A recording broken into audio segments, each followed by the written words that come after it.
Recently parliament में एक ऐसे कंट्रोवर्शियल बिल को इंट्रोड्यूस किया गया है जिसके तहत भले ही आप भारत के प्रधानमंत्री हो,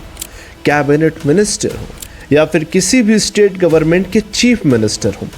महज 30 दिनों के अंदर आपको अपने संवैधानिक पोजीशन से रिमूव किया जा सकता है। इस बिल के तहत किसी भी सेंट्रल मिनिस्टर और स्टेट मिनिस्टर को अगर किसी ऐसे क्रिमिनल चार्जेस में अरेस्ट किया जाता है जिसकी मिनिमम सजा 5 साल का जेल है और अरेस्ट होने के अगले 30 दिनों तक अगर उस मिनिस्टर को बेल नहीं मिलती है तो 31वां दिन उन्हें अपने संवैधानिक पद से रिमूव कर दिया जाएगा। जिस तरीके से एक सिक्के के 2 साइड्स होते हैं उसी तरीके से इस कानून को पॉजिटिवली या नेगेटिवली यूज किया जा सकता है।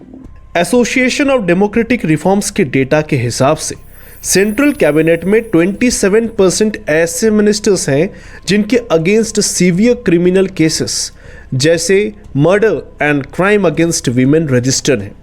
तो अगर सरकार इस बिल का इम्पार्शियल तरीके से न्यूट्रल होकर पॉजिटिवली यूज करना चाहती है तो कहीं ना कहीं ये क्रिमिनलाइजेशन ऑफ पॉलिटिक्स को कंट्रोल करने में एक महत्वपूर्ण किरदार निभा सकती है। लेकिन अगर इस बिल का दुरुपयोग करके ऐसे स्टेट गवर्नमेंट्स के मिनिस्टर्स को टारगेट किया जाए जहां पे डबल इंजन सरकार नहीं है, यानी जहां पे ruling government in the centre and state government की सरकार अलग अलग है, ऐसे केसेस में हमारे फेडरल प्रिंसिपल्स को बहुत बड़ी ठेस पहुंच सकती है।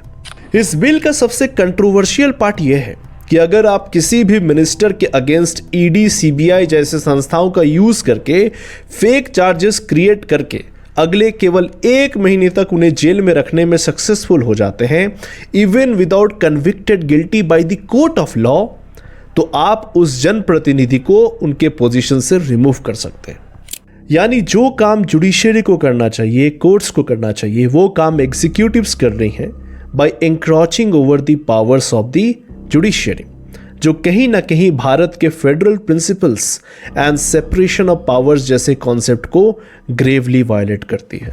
दोस्तों, आपको क्या लगता है इस संविधान के 130th कॉन्स्टिट्यूशनल अमेंडमेंट बिल के बारे में? कमेंट सेक्शन में प्लीज बताइएगा और हमारे चैनल को फॉलो जरूर कीजिएगा ऐसे और एनालिसिस के लिए।